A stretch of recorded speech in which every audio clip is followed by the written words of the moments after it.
أشهد أن لا إله إلا الله.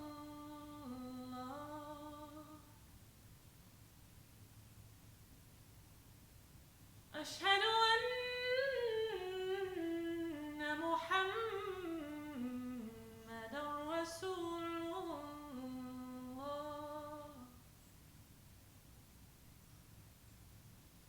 أشهد أن محمدًا رسول الله.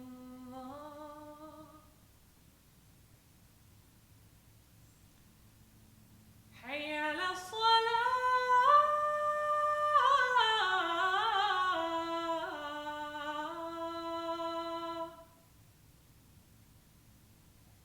حي على الصلاة.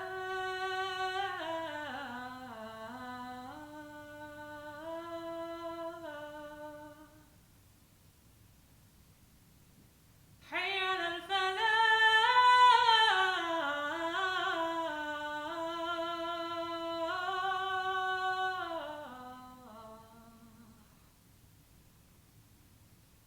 حي على الفلاح.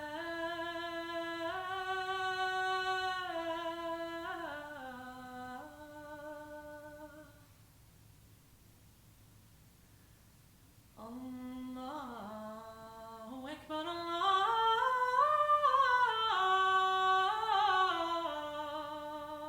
الله أكبر. لا إله إلا الله.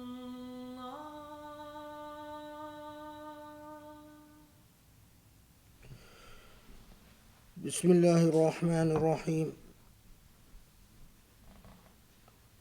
وسبحان الله العلي العظيم، والحمد لله رب العالمين، ونشهد أن لا إله إلا الله وحده لا شريك له، ونشهد أن محمدًا رسول الله خاتم الأنبياء والرسل أجمعين. سبحان الله، سبحان الله، نؤمن به ونستعينه ونستجيره ونستهديه ونستنصره، فإنه حق من هدى الله فلا مضل له، ومن يضلله فلا هادي له. ونصلي ونسلم ونبارك على الحبيب المصطفى محمد، النبي الأمين المرسل رحمة للعالمين، خاتم الأنبياء والرسل أجمعين، وعلى آله الكرام الميامين، وعلى أصحابه المختارين، وعلى من اتبعه بإحسان إلى يوم الدين.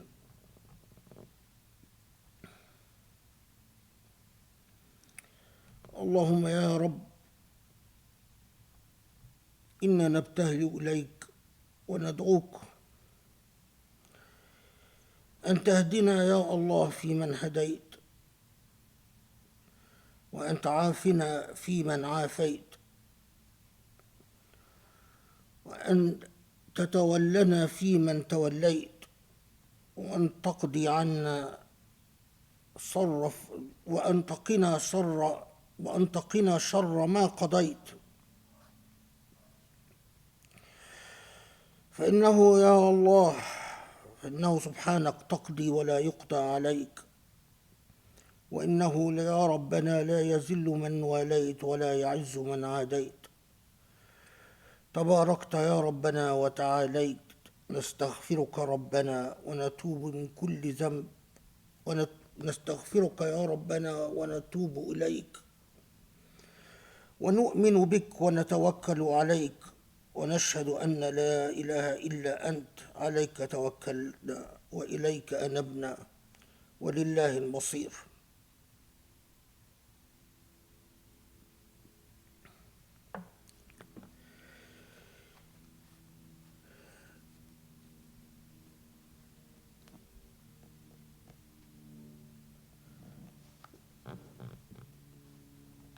there are news items that are hard to ignore, that, of course, concern every Muslim, especially Muslims living in the West.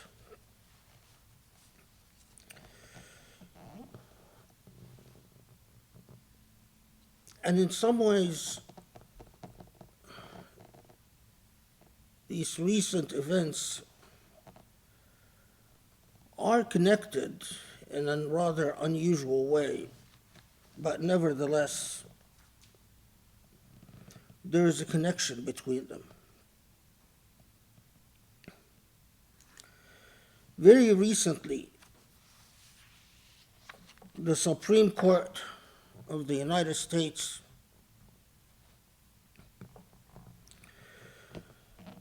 did what, considering the constitution of the current court,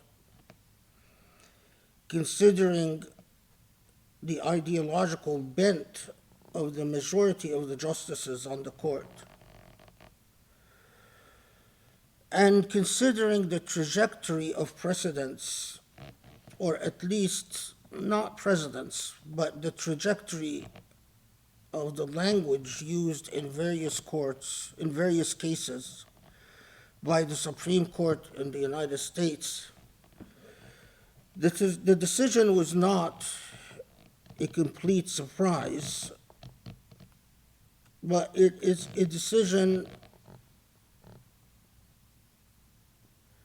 that deserves pause, deserves thought, with numerous implications. The Supreme Court recently, in a 6-3 decision, 6 justices ruling with the majority against 3 that dissented,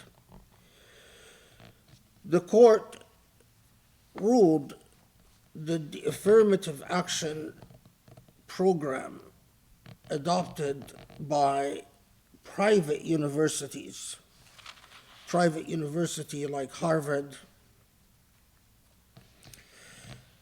and as well, for that matter, State University,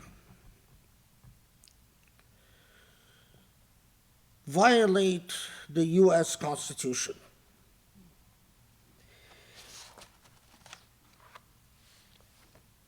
Affirmative action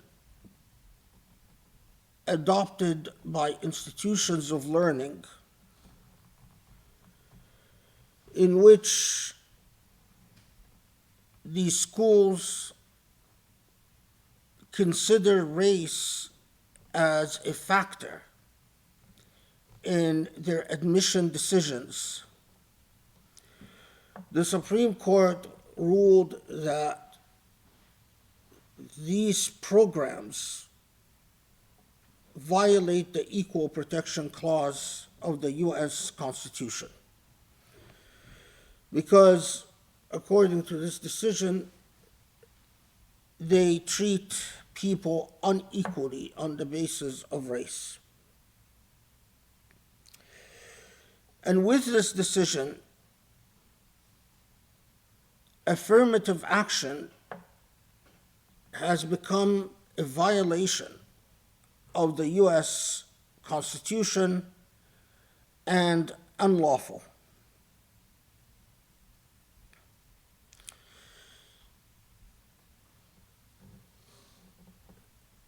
The decision of the court is interesting because we have no less than 6 concurring opinions.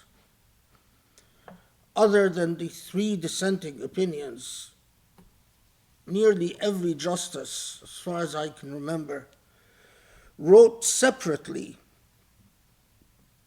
emphasizing one point or another, expounding upon one point or another, But the net effect of the majority decision by the 6 justices, the one thing that they concur upon and they agree upon is that affirmative action programs, even by private schools, is a violation of the US Constitution. Now, as always is the case, there are interesting quirks to these types of decisions. So the majority decision by Justice Roberts goes to some pains to point out that while affirmative action programs that consider race to be a factor in admission decisions is a violation of the Constitution, Justice Roberts, writing for the majority, and even if you read all the concurring opinions, I think the majority, at least 5 justices out of the 6, would agree with this particular elaboration by Justice Roberts. The elaboration, or the qualification, if you will, that Justice Roberts says is that if an applicant writes about how race affected him or her in life, it is not unconstitutional to consider this factor in the admission decision. So while affirmative action programs are unconstitutional, if someone writes about how they were affected by race in their upbringing or in their career, adversely, positively, it is not unlawful for an institution to take that into account in the admission decision. So,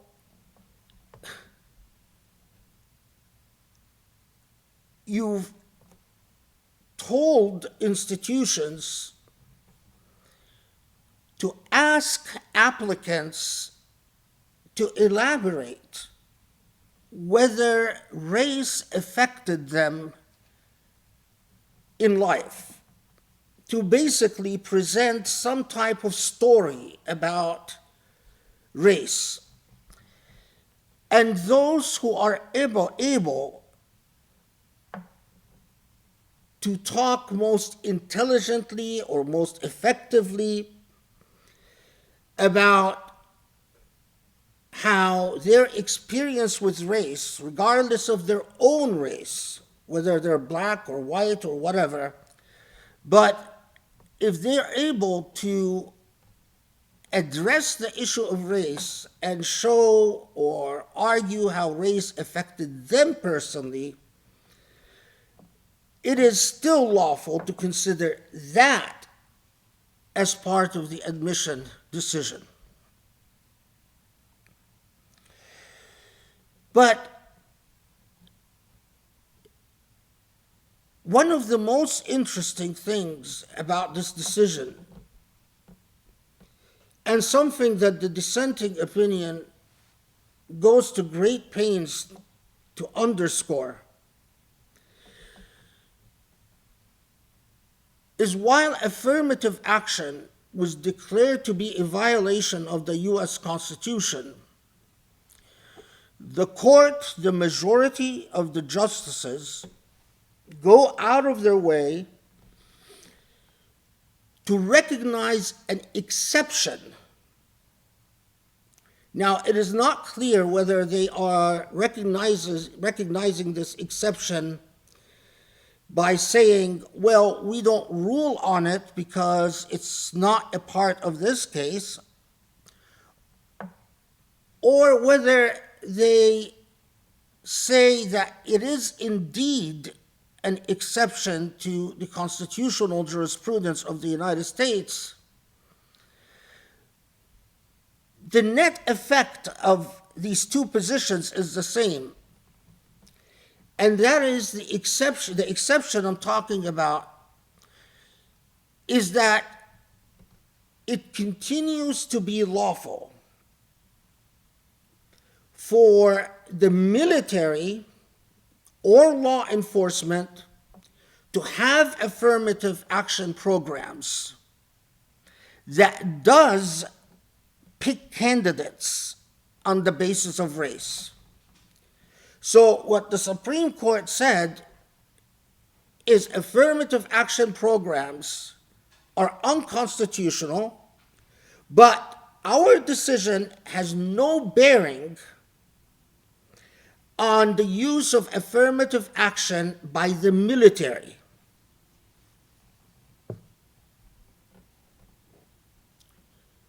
Now, this, of course, is most fascinating.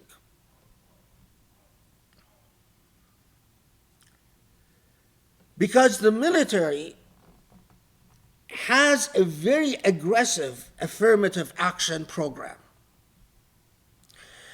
And the affirmative action program in the military is tied into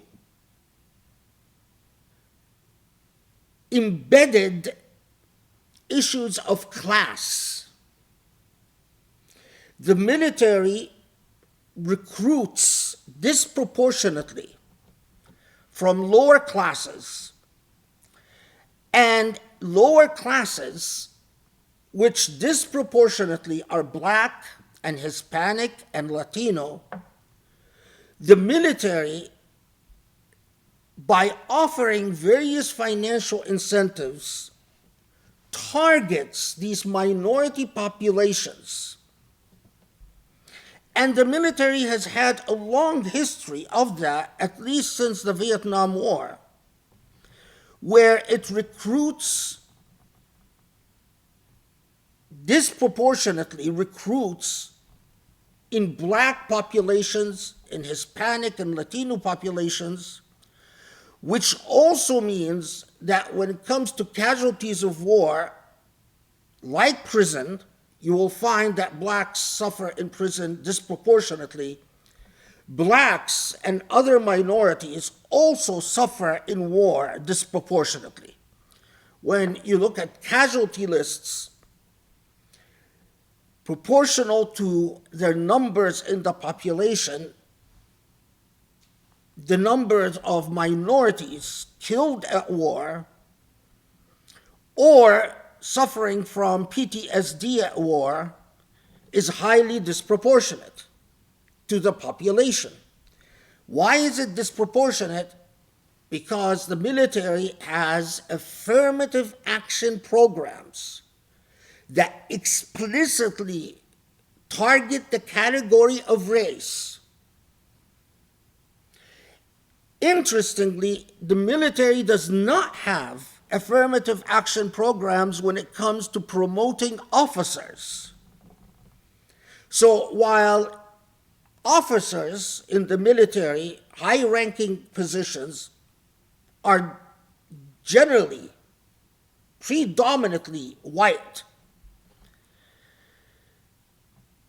percentages, if you compare the number of those recruited in the military to the number of those promoted within the military, even West Point, which is of course an officer's school, West Point has an affirmative action program where it recruits Blacks and other minorities explicitly and specifically.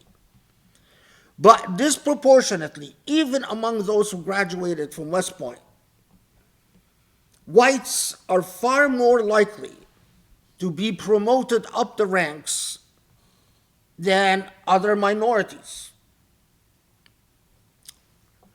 And the Supreme Court went to great pains, the majority opinion, to say nothing we decide today has any bearing on affirmative action used by West Point or the military or law enforcement or intelligence agencies.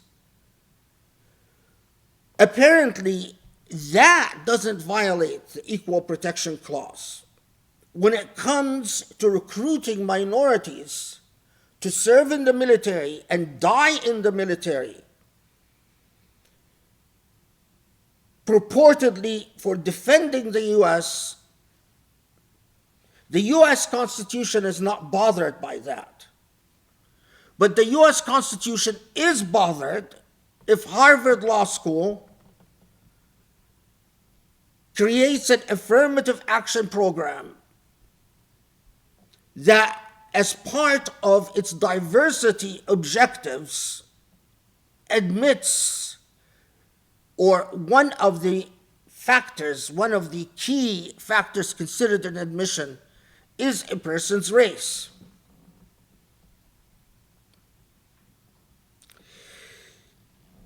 But there is an important backdrop to this story.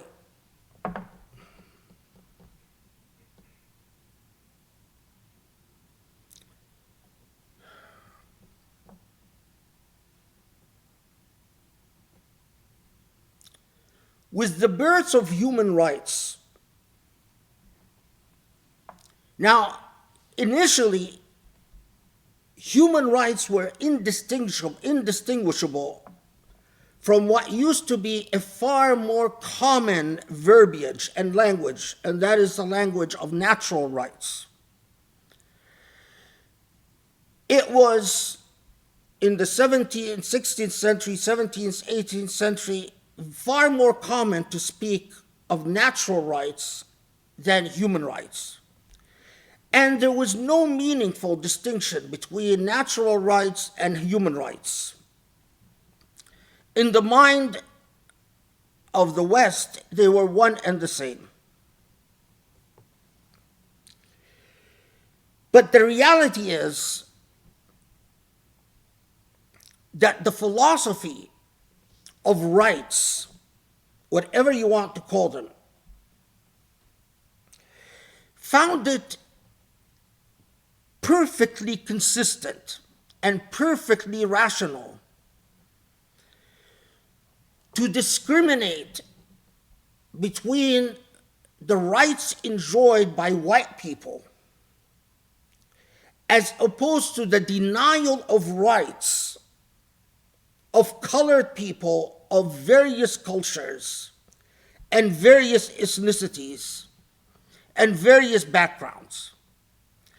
And on that basis, the white man colonized, despite the language of natural rights or human rights, the white man colonized the colored world. Not only that, but the white man would consider territory and land to be newly discovered only upon the white man setting foot on this land. So native populations living in this land for centuries were oblivious, non-existent. And in the same way we talk about Columbus discovering America, well, Columbus, when he arrived in America, America was well and inhabited. The only difference is that it was inhabited by colored people. But they didn't count because they were not white and they were not Christian. And so we talk about the age of discovery, which is really not an age of discovery at all. It is only an age of discovery in relation to the consciousness of white people who became aware that lands beyond their limited European geography is inhabited by people that spoke different languages, adopted different religions, had different races. But the language of natural rights and human rights was not bothered by the fact that colored human beings were hardly considered human beings at all. This didn't weigh heavily or even at all at the conscience of white people throughout the age of colonialism.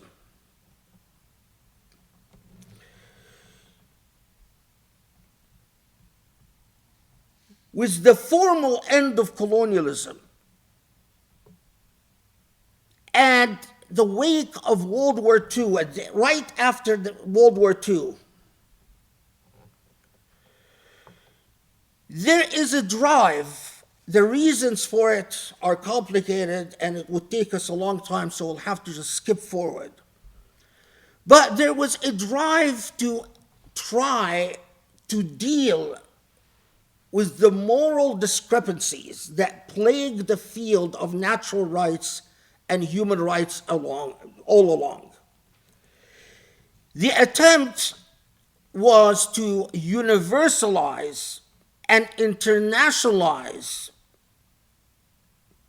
human rights so that they truly do become human rights and not simply European rights or white man's rights.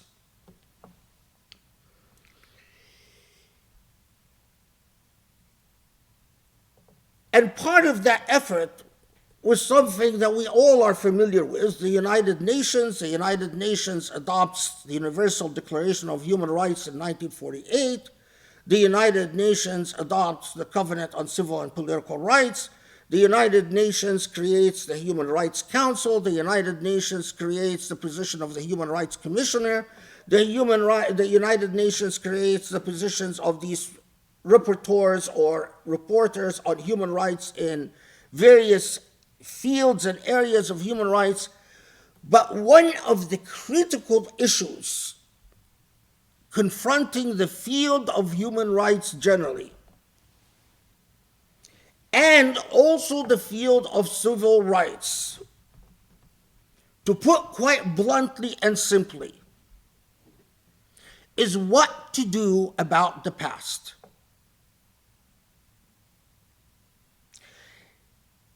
Because of the past, the historical legacy that we end up with in World War II is something that is undeniable.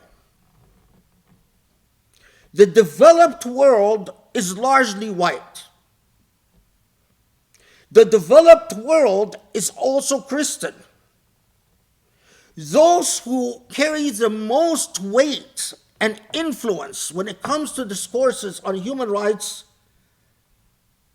is the developed world, i.e., the white race, the Christian race. Now, there are some exceptions, like a rising China, Japan, which was defeated and occupied after World War II, but was quickly becoming Christianized. And the United States was very aggressive in dismantling Japanese culture and replacing it with something neither quite Japanese nor quite Western.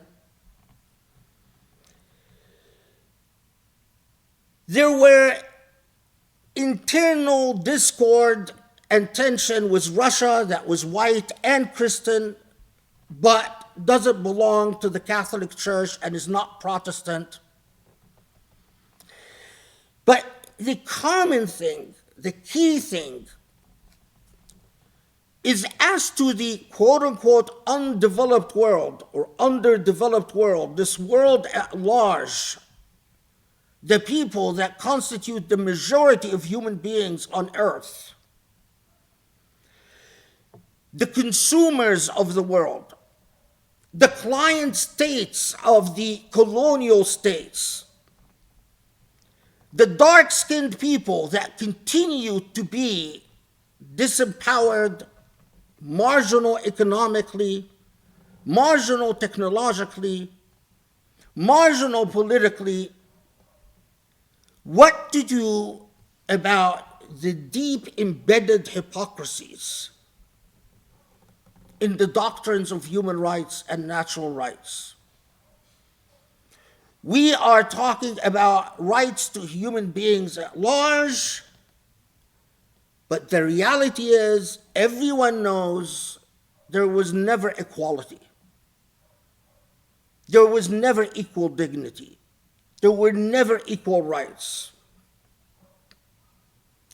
The solution recognized and adopted by the Universal Declaration of Human Rights and by the Covenant on Civil and Political Rights and by numerous other human rights instruments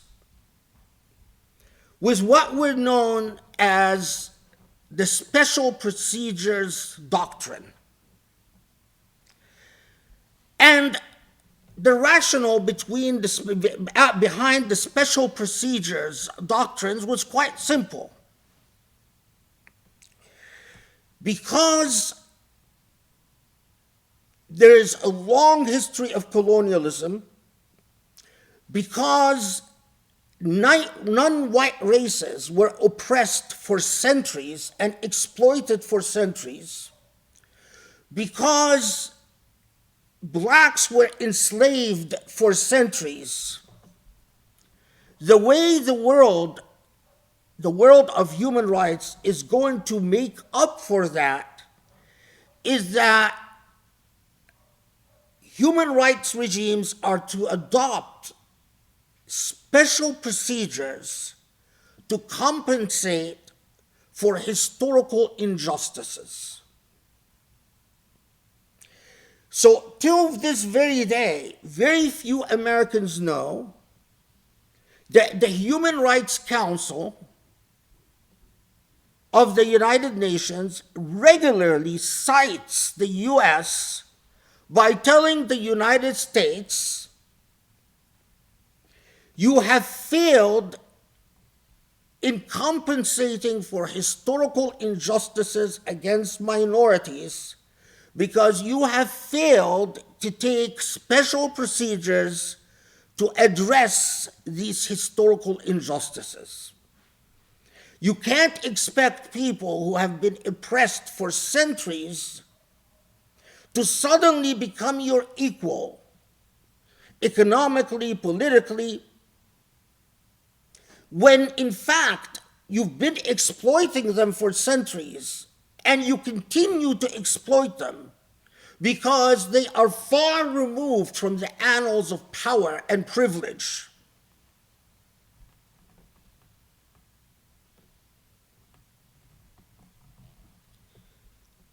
The fact of the matter is, affirmative action in the United States did not grow in isolation.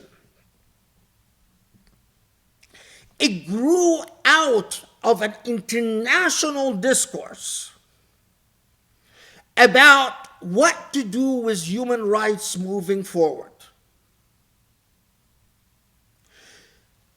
The international world recognized that there are injustices of the past, and that you look at the world and you see an undeniable picture prevalent in this world.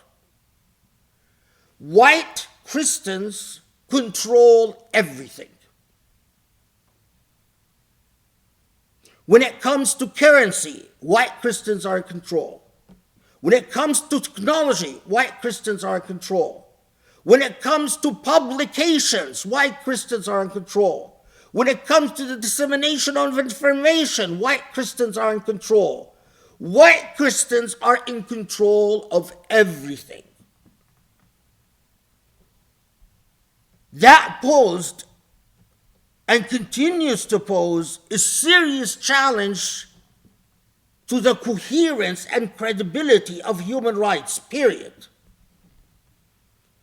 So the idea prevalent from 1948 throughout the 60s was the special procedures regimes.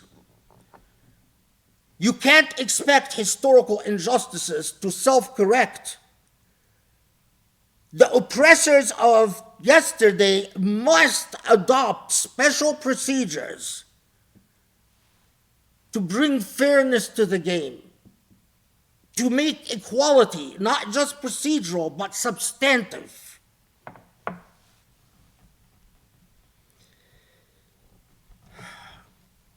One of the things that the Supreme Court says in its most recent decision, that nearly everyone that I've read missed, is that the majority opinion says when the Supreme Court adopted the legality or affirmed the legality of affirmative action, the Supreme Court recognized that there will come a day when affirmative action must come to an end. And according to the majority opinion, Justice Roberts says, and that day is today. What he is referring to is the idea, with the adoption of the Universal Declaration of Human Rights, with the very genesis and rise in the human rights movement, the theory that we are going to adopt special procedures to serve the interests of the victims of the past, but these special procedures ideally must come to an end one day when equality is achieved.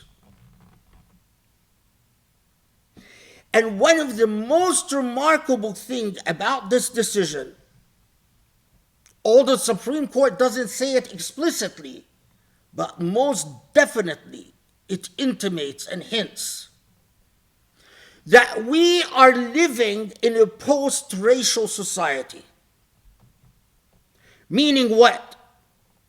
Meaning, well, maybe in the past, special procedures, affirmative action were needed to bring equality. But now, it's time for us to put color to the side and go back to procedural equality rather than substantive equality. The implications are mind-numbing and profound. Because this is part of an entire trajectory, an entire philosophy, an entire ideology that says the white man, the Christian white man, has already apologized enough for the past. The Christian white man has already done enough to make up for the injustices of the past. The Christian white man should no longer be expected to bear the burden of the price of addressing the injustices of the past. We're done with apologizing for colonialism. We're done with apologizing for slavery. We're done with apologizing for any of that. It is time for us to live in a post-racial world.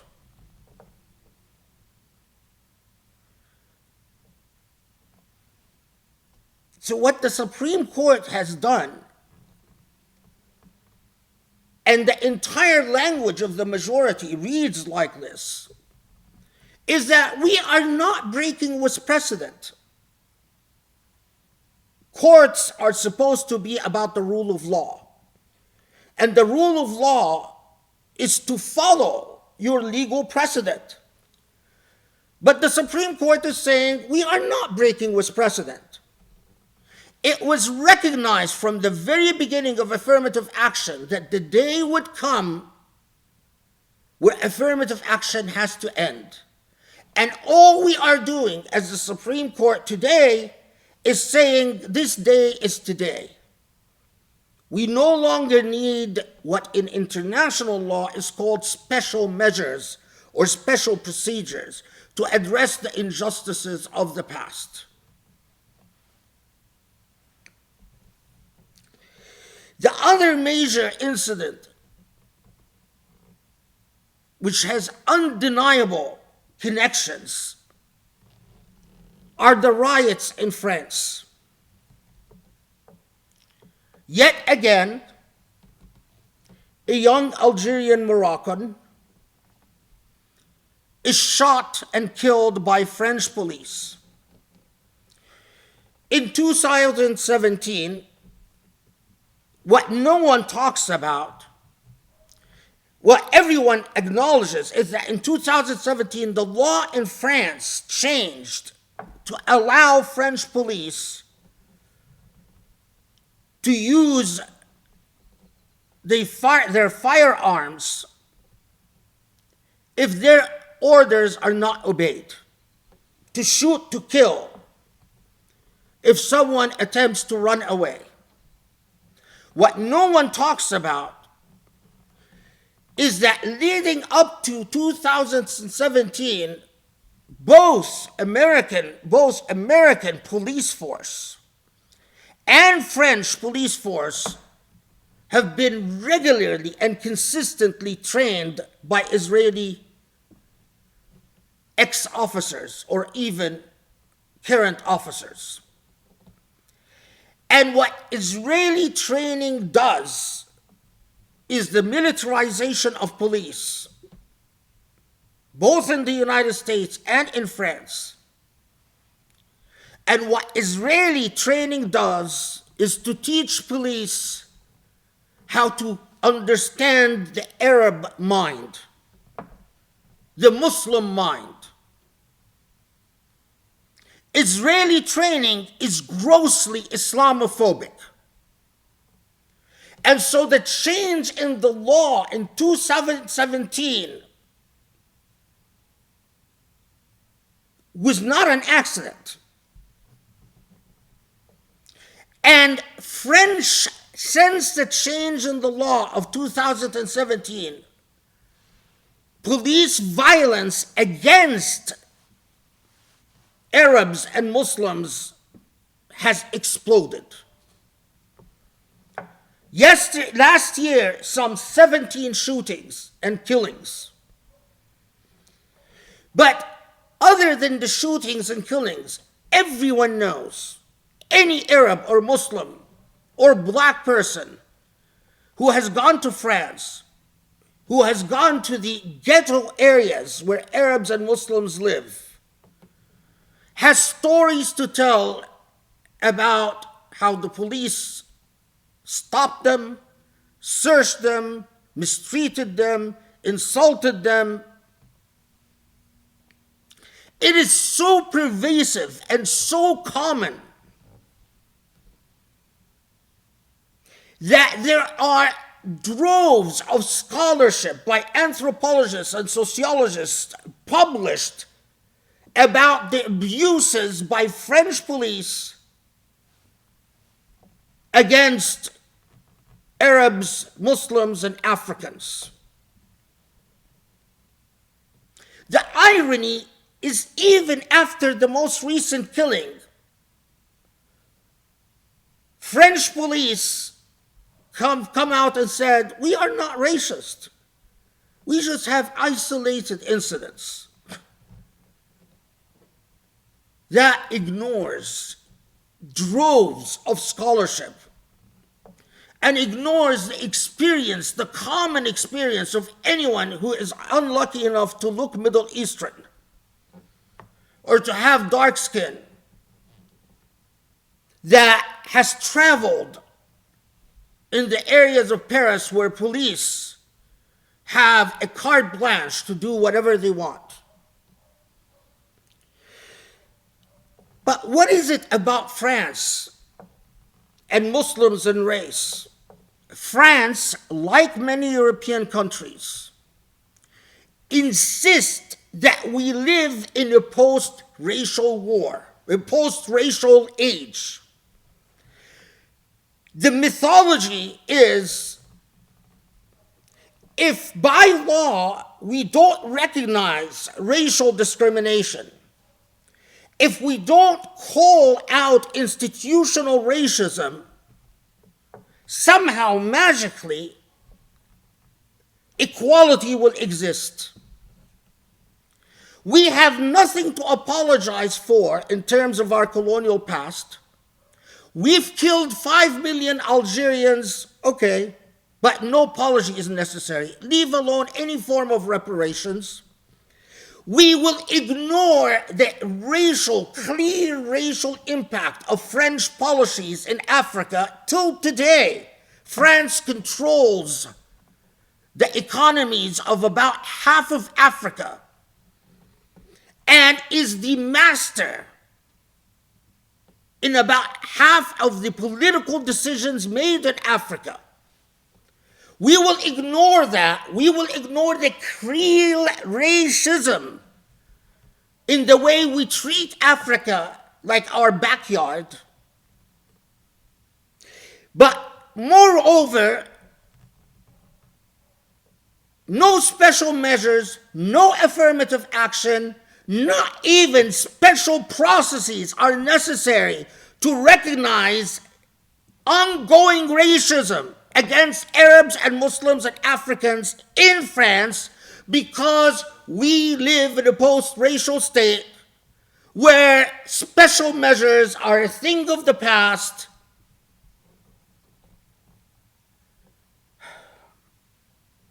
Now, here's the biggest thing about the world of human rights. In the same way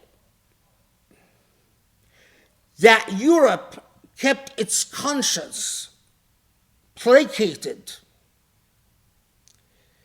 about the Holocaust by supporting the right of Israelis to displace and to disinherit Palestinians, we will feel good about ourselves by apologizing to Jews about the Holocaust and making up for the Holocaust by making Palestinians pay the price, by displacing them and dispersing them and stealing their lands and homes.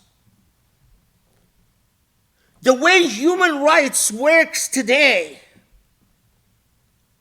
is in the same bizarre, twisted human rights logic. We will continue allowing Israel to exterminate and displace Palestinians.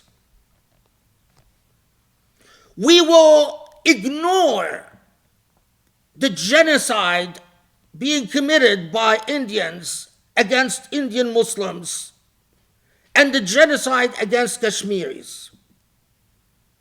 We will largely ignore what Myanmar is doing to the Rohingyas.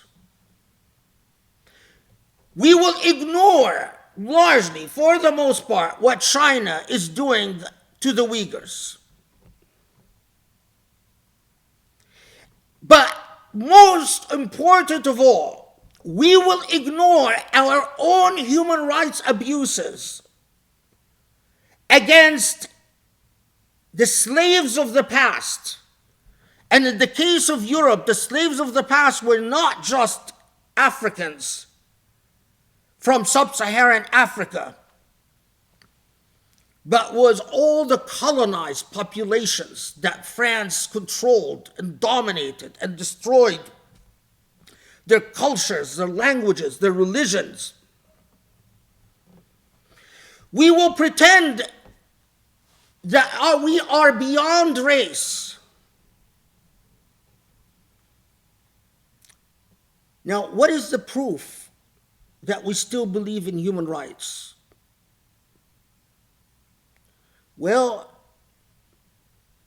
human rights regimes, meaning developed countries, meaning white Christian cultures, have created these issues that has become the entire battle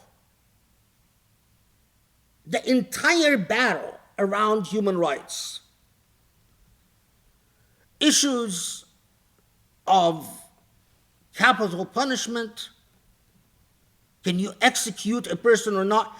You can. They're not troubled by an American drone assassinating Muslims left and right, by French drones bombing and assassinating Africans all the time.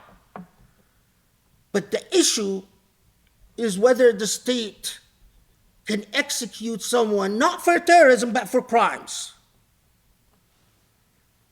The issue that we are going to make the litmus test for human rights, issues of gender or sexual freedom. We continue to steal the money of billions of people in the world. We will continue to support fascist, authoritarian governments. France is solidly behind Haftar of Libya. France is solidly behind the death of democratic dreams in Tunisia, Libya, Egypt. France is behind the worst dictators in Africa. No one talks about this. Let's shift all our focus on these sub-issues that have very little to do with costing the white Christian man money. See, the problem in giving dark-skinned people their rights is that your bank account will suffer. Your money will suffer. Issues like capital punishment, gender, sexual freedom don't cost classical inherited vestiges of power anything.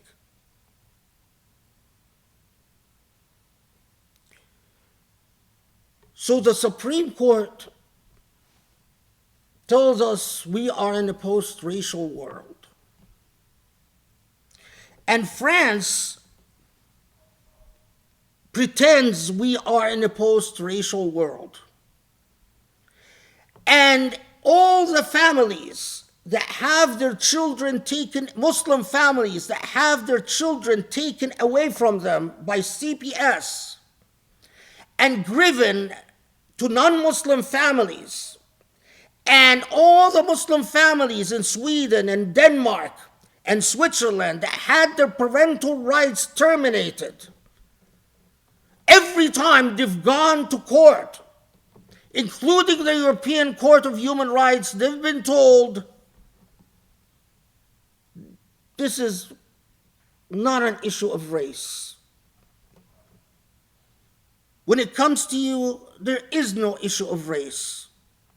When it comes to taking away from your children because you told your child they have to fast Ramadan, or because you put a scarf on your child's head, these are not issues of race.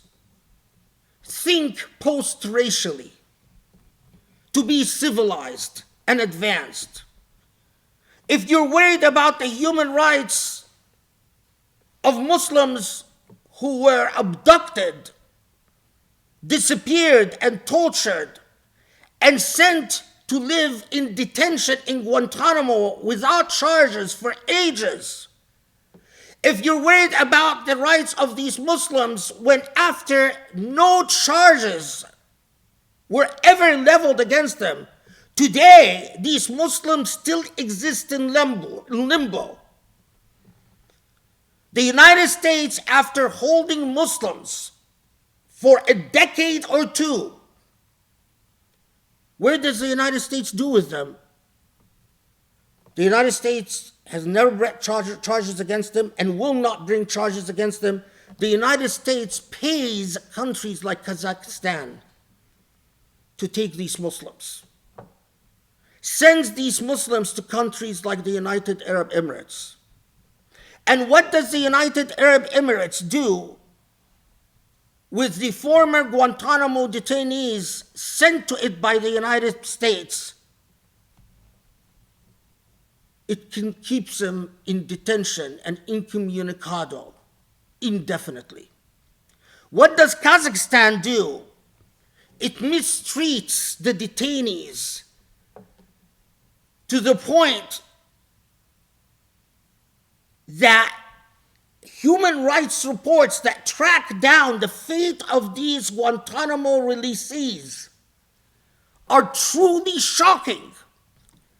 And what is more shocking is that, again, typical with this attitude, the United States came out and said, we owe them nothing. How about the 20 years you've been detaining them? We owe them nothing. How about the torture they suffered? We owe them nothing. How about sending them to countries where they can have a life? Tough. We owe them nothing. Kazakhstan and the United Arab Emirates were the only countries willing to take them, and good riddance, it's not our problem. And then if you say, you know what? You are racist because you wouldn't do this to white people, you are told you are an idiot because this is a post-racial world. There's no issue of race in what we've done to these people.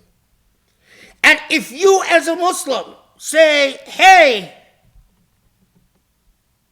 the shooting in France, the end of affirmative action, points to the fact that the white world is basically declaring to the subjugated populations of the world, we are over it. We will exploit you, continue to exploit you without a conscience. Whatever language we adopted in the past about making it up to you, making you whole again, making you equal again, giving you equal opportunities, is over. What matters now are sexual rights, death penalty, issues that are not prime and of first order to the subjugated populations of the past.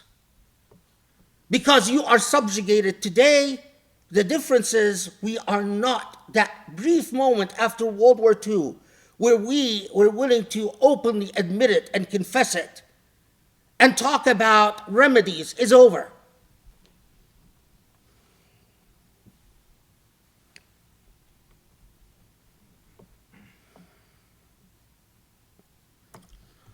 Now I ask you,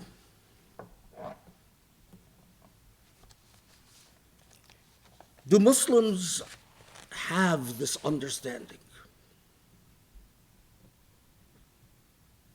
Let me put you fully in the picture. Just recently, there is a vote in the United Nations that spoke volumes, that said everything that needed to be said. The issue is that numerous human rights organizations, numerous academics have been saying a number of things. How many people, for God's sake, how many people have been killed in Afghanistan? How many people have been killed and lost in Iraq? And how many people have been killed and lost in Syria? Numerous human rights organizations and academics have been saying this for years. The United States, with its European allies, in response to these questions, said, when it comes to how many people killed and lost and destroyed in Afghanistan, don't you dare ask the question. We will block any effort. When it comes to how many people killed or lost in Iraq, again, don't you dare ask the question. When it comes to how many people, how many Muslims were killed, obliterated, disappeared in the war on terror, don't you dare ask the question. But when it came to how many people killed in Syria, well, because these people were killed by the Assad regime and by Russia, we will allow you to ask that question. So, the United Nations was allowed, the Human Rights Council was allowed to put that issue to a vote. It was not allowed to put the issue of how many Muslims killed in the war on terror, not allowed to put to question how many people, to vote how many people killed in Iraq, not allowed to open an investigation on how many people killed in Afghanistan, but the Human Rights Council and the Human Rights Reporter on extrajudicial killings was allowed to put to a vote how many people were killed in Syria. Human rights organizations document a minimum of 140,000 people lost, and that's a very, very, very conservative and very low number. The actual number is closer to 500,000 people who have disappeared, and we don't know what happened to them. Now, when it came to a vote,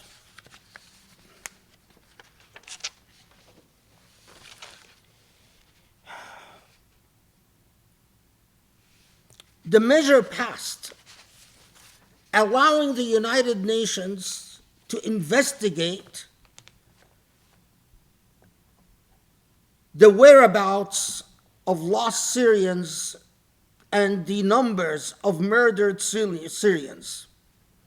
But what was most interesting about this vote, we understood fully well why most Western countries, all Western countries, voted in favor of investigation. After all, the murderers are either Bashar al-Assad's regime or Russia.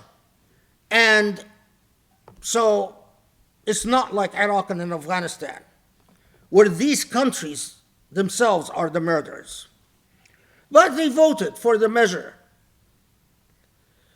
When it came to Muslim countries,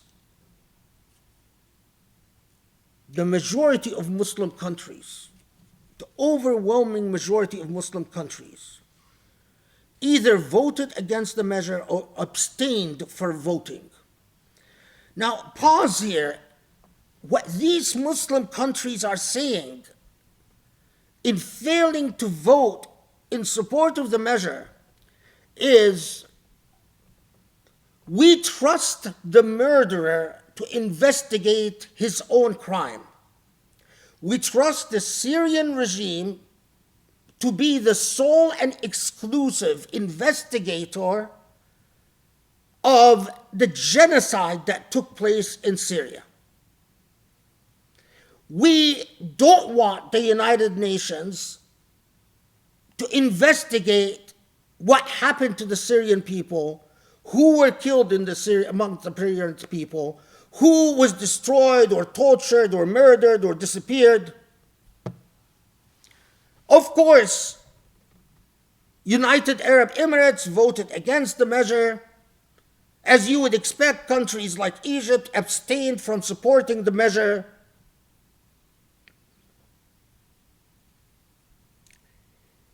And of course, as you would expect, Saudi Arabia again did not support the measure.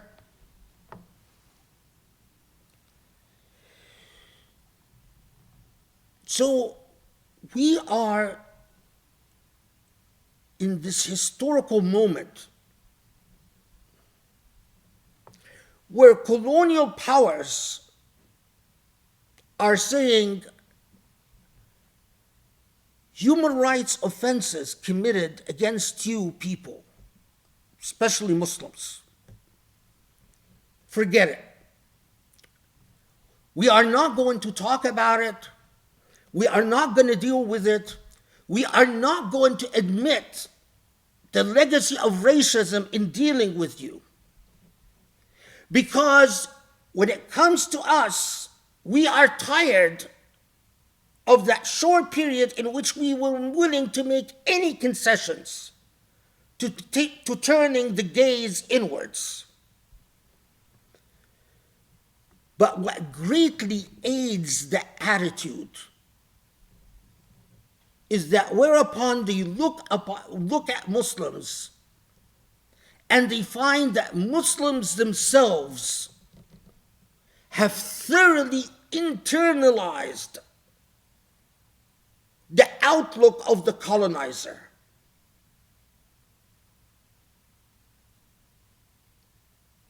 It's not just that we live in a post-racial world, we live in a post-Muslim world. We live in a world in which the lives of a Muslim doesn't matter. That's the vote.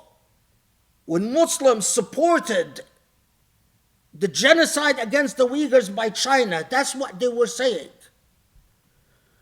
Our colonizers told us to forget our own history of oppression, of being oppressed.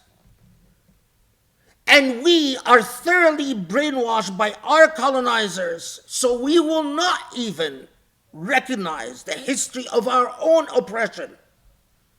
And because we do not see the history of our own oppression, we don't see the present of our own oppression.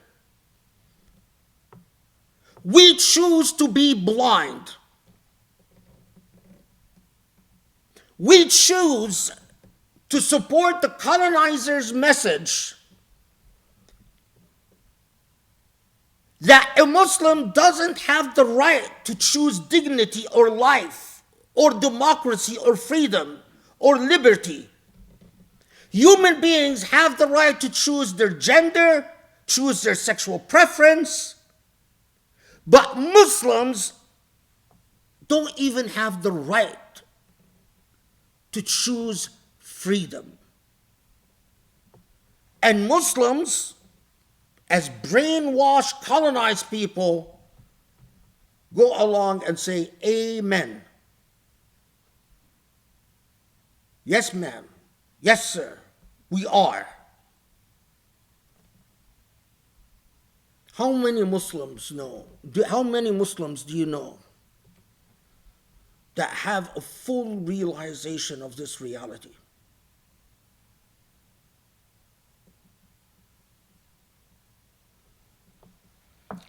أقول قولي هذا وأستغفر الله لي ولكم وأسأل الله يستجب لكم. بسم الله الرحمن الرحيم. والحمد لله رب العالمين وسبحان الله العلي العظيم. اللهم صل وسلم وبارك على محمد وعلى آله وأصحابه يا رب العالمين.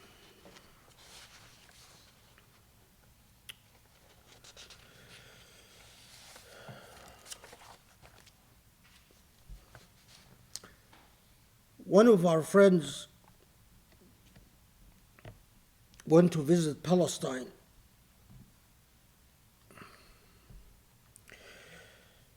And she posted a video on Instagram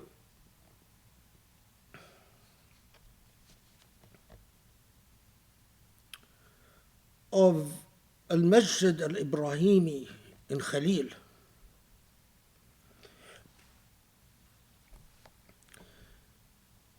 And as she was filming in Masjid al-Khalili in Ibrahim, she was commenting. And I was watching this video, and I can't tell you how my heart splintered into a million pieces. For those of you who do not know, there is a mythology in the Talmud, a mythology in the Torah, that Nabi Ibrahim alayhi salam, as well as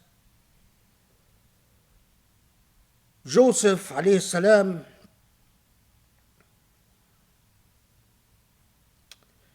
and Jacob alayhi salam, Yaqub, are buried in a cave in this location. Archaeologists and academics consider this unsubstantiated mythology, but nevertheless, it is an article of faith for many Jews. This area was an entirely neglected area until the Islamic conquest of Palestine. After the Byzantines were expelled from Palestine,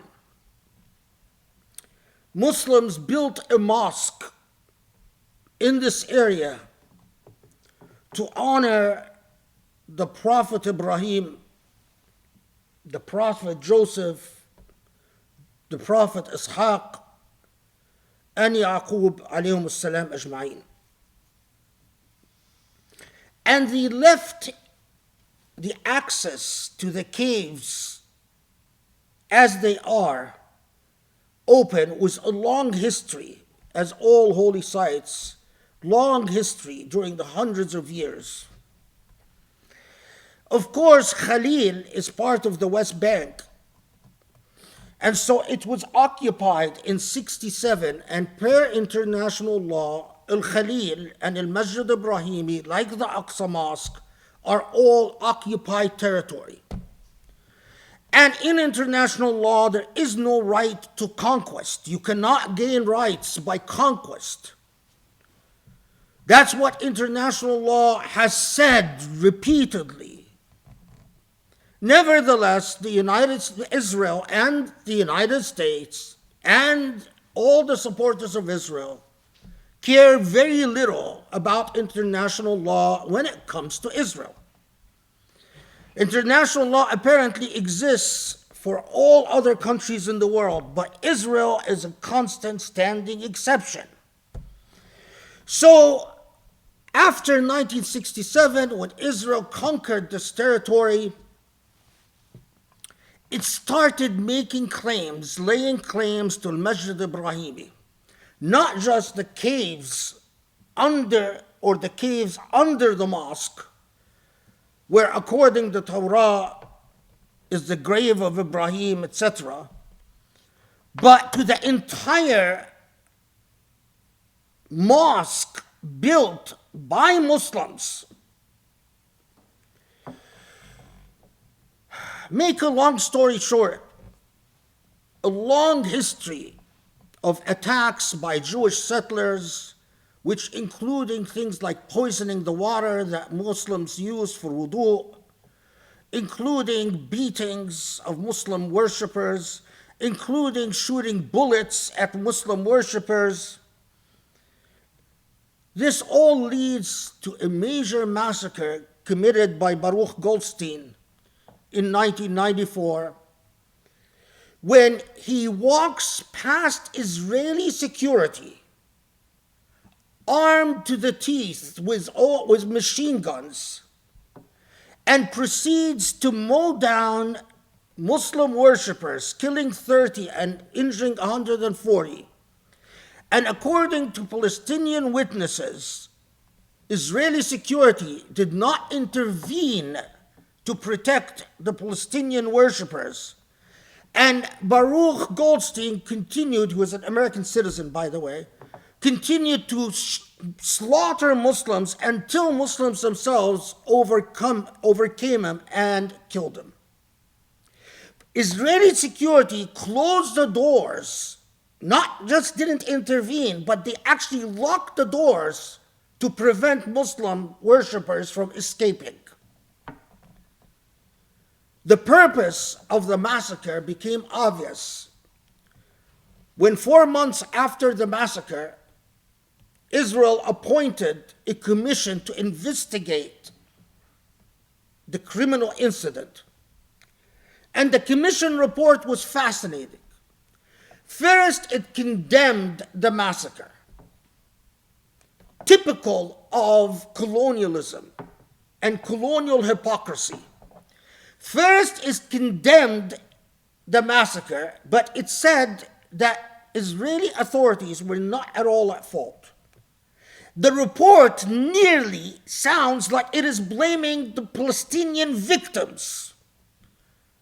In this massacre, women and children were killed along with men worshippers, unarmed worshippers. And then at the end of the report, what does the report suggest to prevent another massacre in the future? Not better security, not changing anything about Israeli policies. No, to divide the mosque. 60 to 70% of the mosque going to Jews, and 30 to 40% going to Muslims. What that means is, because of this massacre, this is occupied territory that under international law Israel has no rights over, but nevertheless, Israel decides that from now on, it is giving exclusive access to Jews to 60 to 70% of the mosque, and the remainder stays Muslim. And there are 10 days out of the year where Jews have a right to the entire mosque, and 10 days out of the year that Muslims have a right to most of the mosque. Because even in those 10 days, there are certain areas in the mosque that Muslims can never gain access to. But more than that, Israel demolished a nearby Palestinian village that had been there for centuries and banned the adhan in the mosque without special permission. And so last Ramadan, out of the 30 days, only 10 days, the adhan was allowed to be performed in the mosque. The rest of the days, the adhan was not performed. In 2010, however, Israel declared that the mosque, Al-Masjid Ibrahimi, was no longer under the administration of the military ruler. It is now under the administration of the Ministry for Jewish Sites, because that entire location was declared a Jewish heritage site. That means Israel annexed the entire mosque, while it still allowed Muslims access to 30% of the mosque, but effectively it's saying the entire mosque is ours. Of course, 2010, there were condemnations by the UN. There was even a condemnation by the US, but none of it made any difference.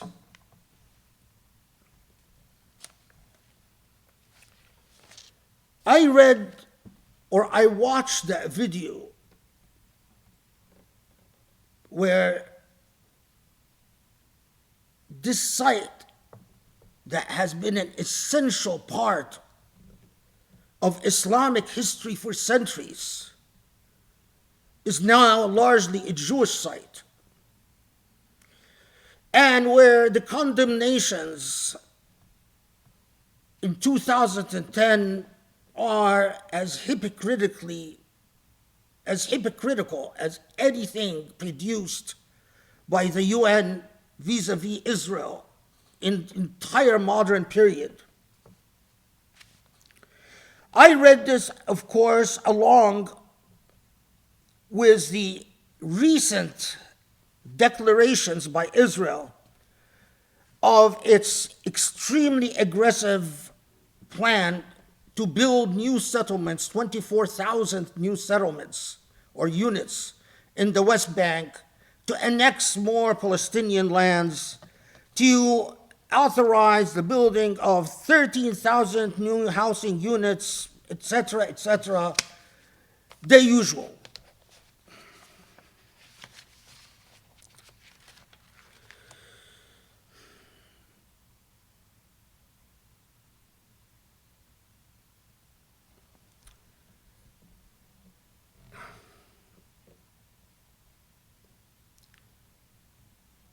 A people without a consciousness. I read an ongoing debate by Muslims about whether Muslims should be allied with the right or allied with the left. And as each side listed their evidence, what you find in the discourses of both sides is absolute obliviousness towards the reality of the historical moment they're in. The reality of what colonialism did. The reality of what the birth of human rights regimes and special measures and special procedures were about.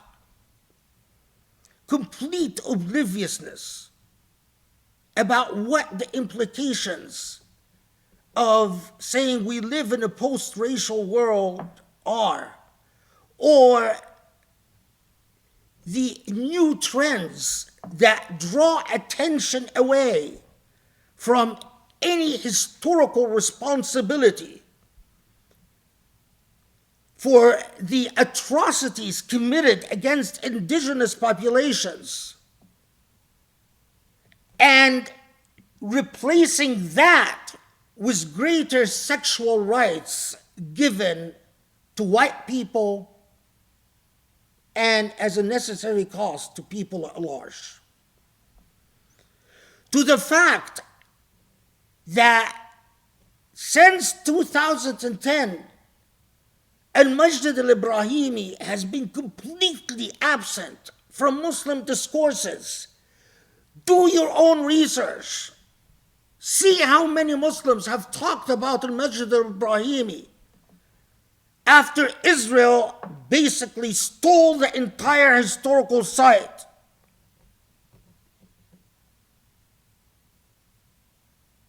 About a people who don't value their own history. They don't even value their own lives.